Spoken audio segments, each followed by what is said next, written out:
Welcome back, my sweet friends. My name is Emmy, my husband is Paul, and this is the channel Frugal Money Saver. We are an early retirement, debt and mortgage free couple living in the state of New York. And we basically show you how to have a full, abundant life while spending less money. Today's video is jam-packed. We needed to really start looking at our food supply. We know that prices have climbed and are climbing, and we needed to see what we actually had in the home. We're usually really pretty good about keeping inventory, but you know, we keep it real here. I had really slacked off on our freezer inventory. Basically, I didn't know how much we had in there, what was in the pantry. So it was time to pull everything out, look at what we had, organize, take a new complete inventory so we know exactly how much food we have. Then we did a small grocery haul, which we want to share with you. There were some really shocking discoveries at one of the stores, and we're going to talk about that and show you some pictures in a minute. And we're also making a no-bake, pretty healthy treat for the warmer weather. So we just have so much going on, and we want to take you along through all of it. This is going to be what we hope is a super motivational video. We're hoping by watching us inventory, go through everything, organize everything, you in turn will do the same. You're gonna feel, oh wow, that wasn't so bad, that looked kind of fun, and look at the results. So we're hoping that is what you take away from today's video. The first thing we are going to do is look at my freezer inventory as it was before we started going through the freezer.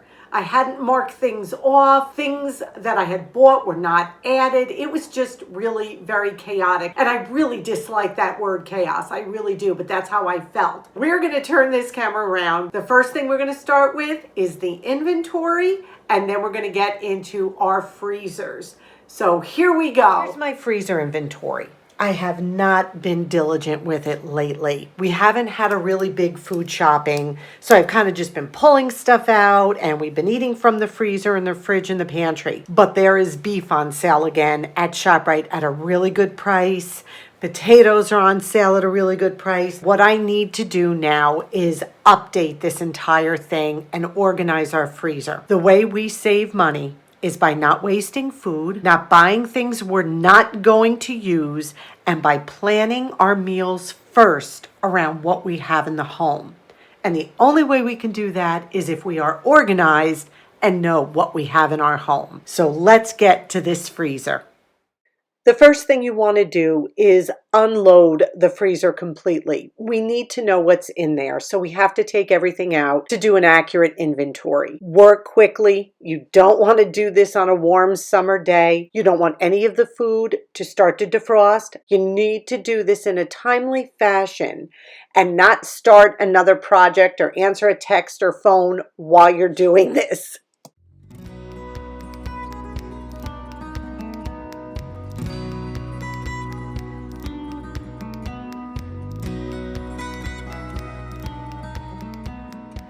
So this is the bottom of our freezer, which is where we keep our meat. We have a small freezer in the other room that we keep our fruits and vegetables in, things like that. So we have a ton of sausage. So we put it in dinner-sized servings for us, and we date it, and we use our food saver to seal this meat. You can see how beautiful the food saver does. I am a big fan of the food saver type vacuum sealing products. As far as ground beef, we only have 4 packages left. I know it's on sale, so now is the time I want to buy it.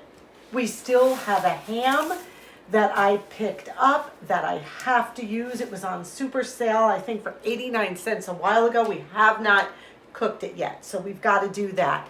We've got a bunch of chicken cutlets, about 6 packages of those. I have a prime rib that we had bought on sale at Christmas time. I have an extra corned beef that I bought around St. Patrick's Day. What I do is when these meats are on sale, I'll buy extra and stick them right in the freezer.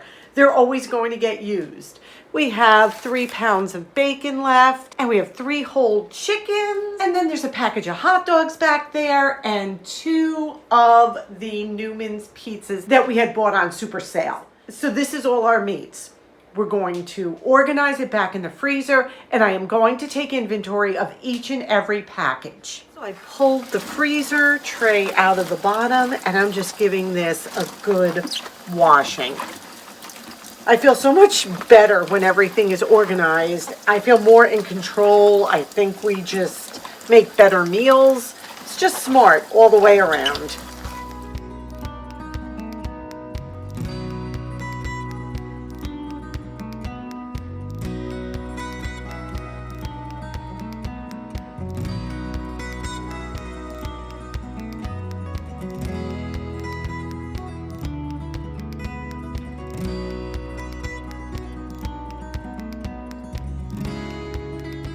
Now our top shelf in this freezer is like a little bit of everything. So this is where I have to be really diligent with my inventory. Right here I have ends of bread that I put in the freezer, and I make croutons out of these. I make breadcrumbs out of these.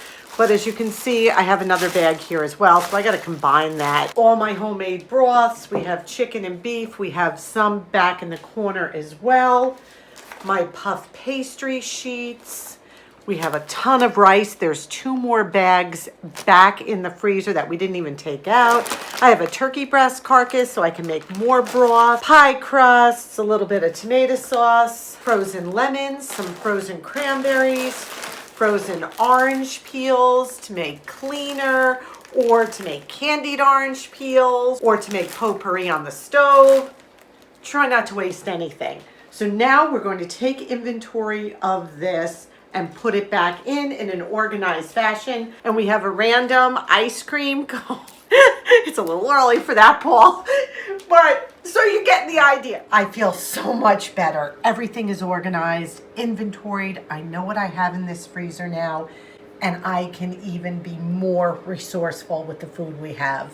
This is the little freezer in the other room, and this holds our fruits, our vegetables, my homemade tomato sauce, and things like that. It's kind of a little empty, but you know what season is coming up? Growing season, so it's going to be stocked again, which is great. So I'm going to inventory and organize this as well.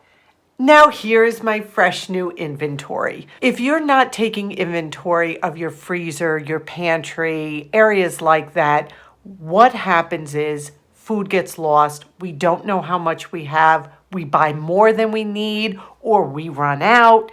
It is so important to keep an inventory. Think about it. Well-run businesses take inventory. Stores, everybody takes inventory. We need to do the same to be cost-efficient shoppers. Everything is nice and neat now. And goodness, look at the sausage I have. So you can see what I mean about making sure we know what we have. I know I did have a lot of sausage. Now, when I use one, start at the beginning and I put an X through it. If we buy any more, I add more at the end. What I do is I keep prepared meals, things that I know we can just grab. So tortellini is something we can make quickly. Pizza. Fresh sauce means all I have to do is boil some pasta. The same with my homemade tomato sauce. Chicken stock, beef stock can make a quick soup. And mozzarella, I have 1.5 blocks. I can always pull that out for whatever I need to use it for. Then these are our fruits and vegetables here. And then meats, exactly what I have. And then miscellaneous, which are pie crusts, my puff pastries, the turkey carcass, bread ends, rice, orange peels, things like that. This is how I do it for the freezer. Works perfectly. I encourage you to do the same.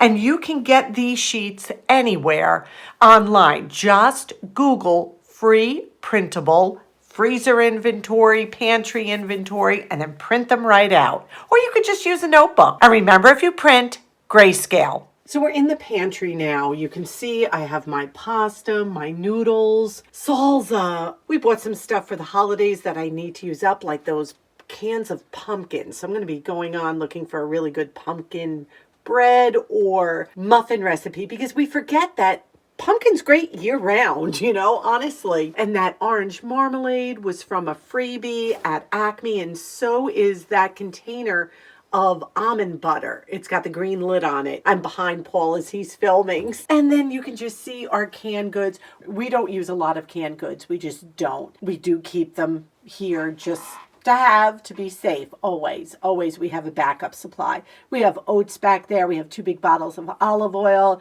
We have some sparkling cider, corn and tomatoes, pickles, just a bunch of stuff that we keep on hand. Over in this corner, I have cake mixes, icings. I'm going to organize all this and I'm going to inventory this. The Food Lion graham crackers that we found when we were south last time, I think they were 88 cents a box or some ridiculously great price. And I love a good graham cracker. So there we go. The bag of stuffing I bought for Thanksgiving. The goodbye date is what is that? 9 of 22. So this stuff's good for like a year. So I'm kind of excited we have that. This was a gift for Christmas that we got. This is another box of unsalted saltines that we had found. So we put them away because they were kind of hard to find. My low sodium Triscuits, tons of tea, tons of coffee. So now we are going to organize and inventory this as well. So now we have a nice new inventory. It's organized. I feel better. We washed the trays out in the freezer. So I just feel so much better, honestly.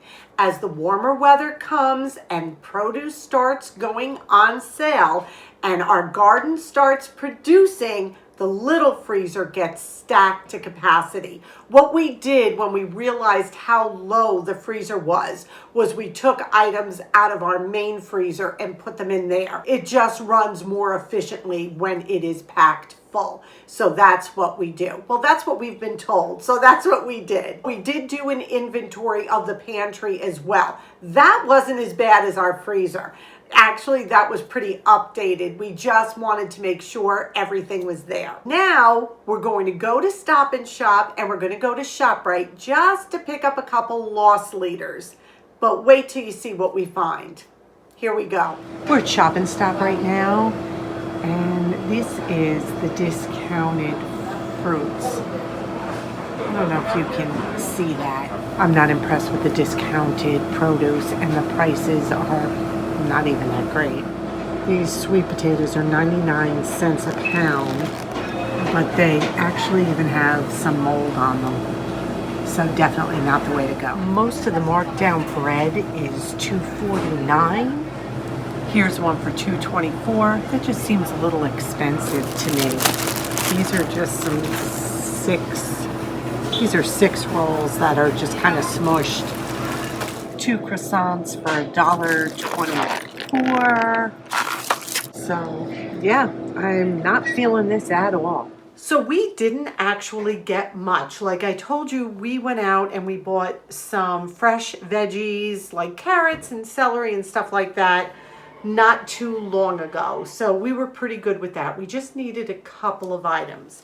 The first thing we needed was Scott toilet tissue. We are brand loyal to Scott only because of our septic system. Right, Paul knows. Okay, so we wait till it goes on sale. This was $7.99 for 12 rolls, so it came out to be about 66 cents a roll.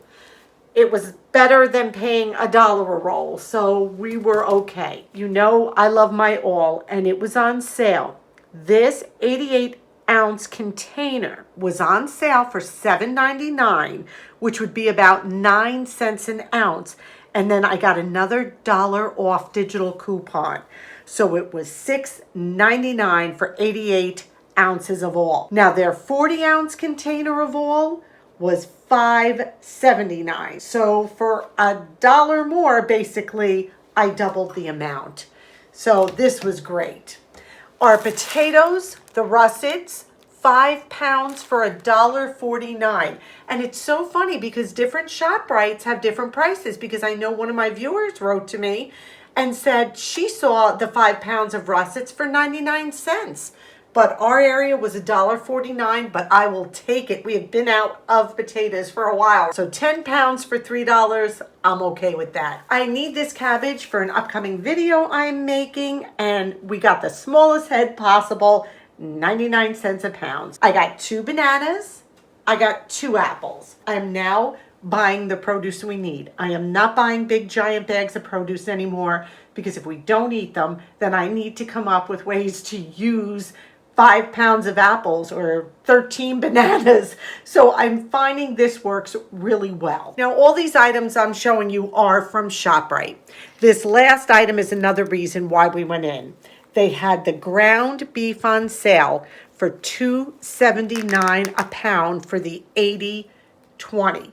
So I got the absolute biggest package they had. I think this is a little over 5 pounds or just about 5 pounds. And we take this, we put it in individual packages. Paul Food Savers it, and it goes into our freezer dated.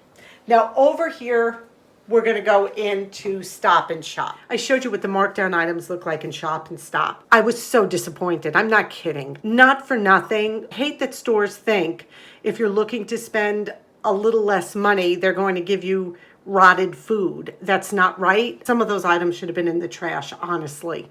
They did have an amazing deal on American cheese. Was $2.99 a pound. So we will take this. I'm going to share it with my son.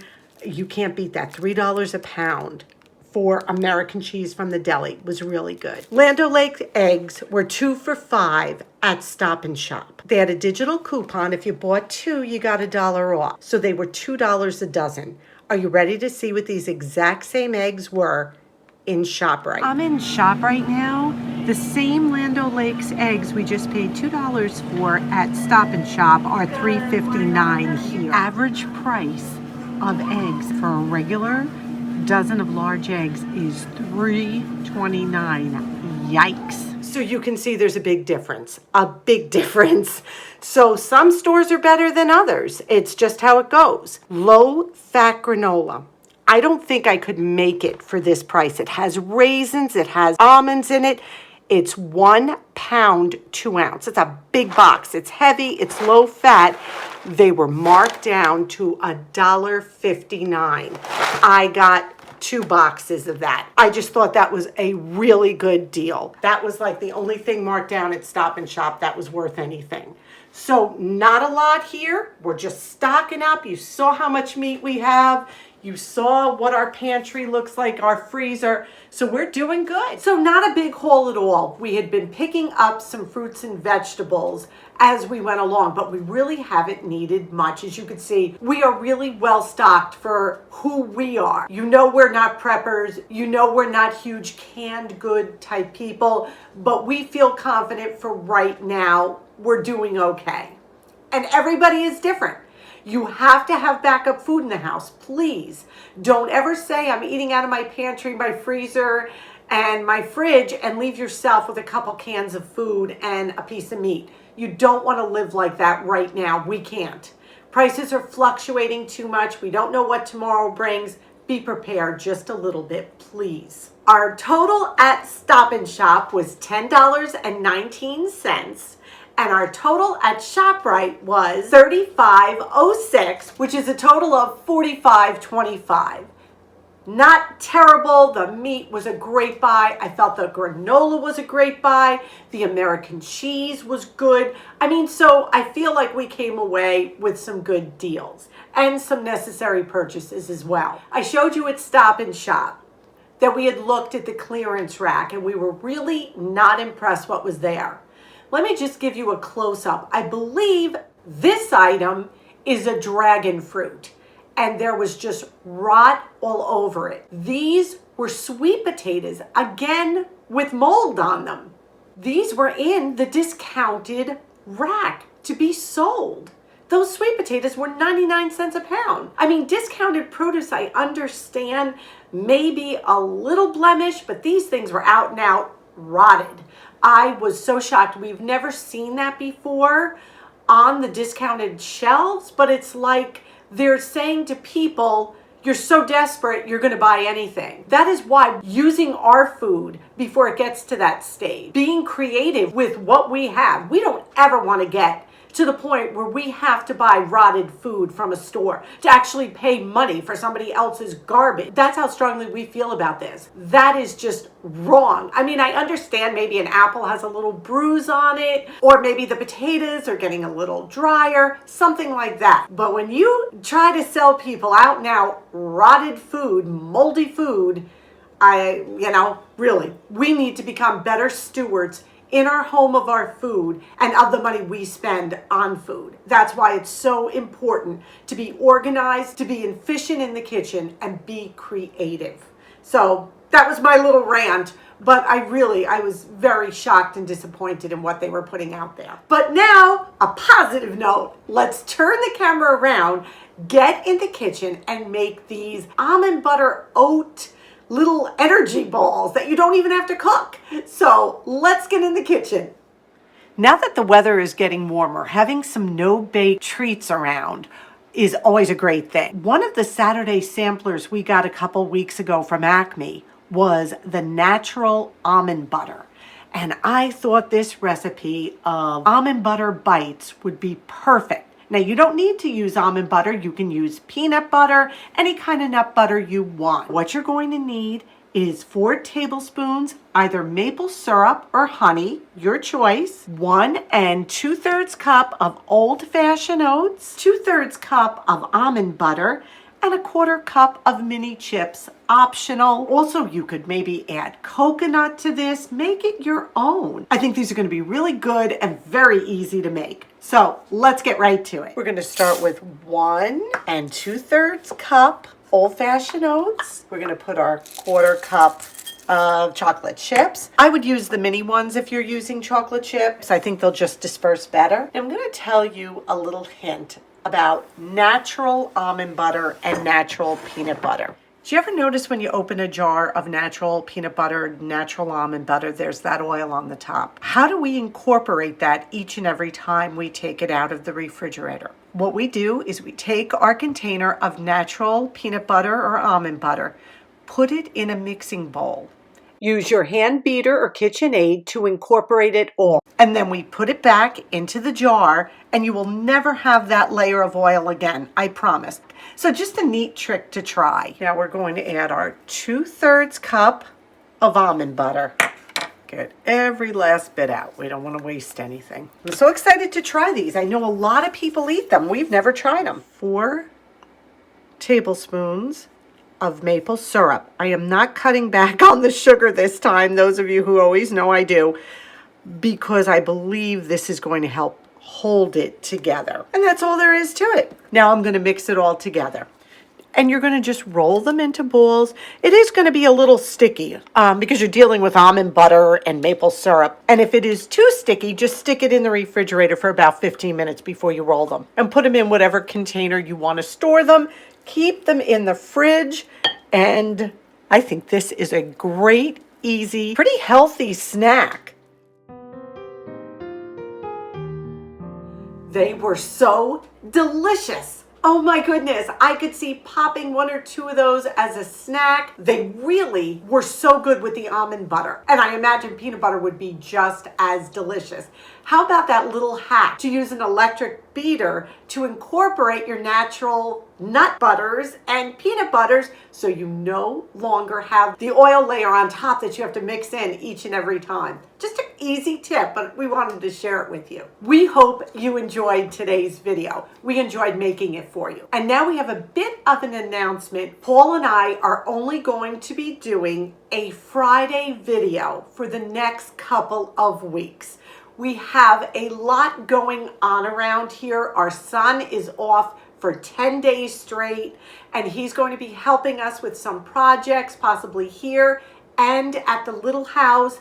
And we just want to really make sure we give you all the best videos we can. We think for the next couple of weeks to be more focused on what we need to do around the home here and to be focused and give you all the best. One really great video on the next couple of Fridays is what we decided we are going to do. We are not going anywhere, and this is just for a couple of weeks. So please stay tuned. And I'm going to mention this again. Follow us over on Instagram. One word, Frugal Money Saver. If you want to know what we're doing, follow us over on Instagram, DM us if you want to say hello. You know we're here. Now, today's question of the day: how much of a food supply do you honestly keep in your home? And what are some of your great food storage tips? I know a lot of people even use plastic containers and keep canned goods under their beds, in storage closets.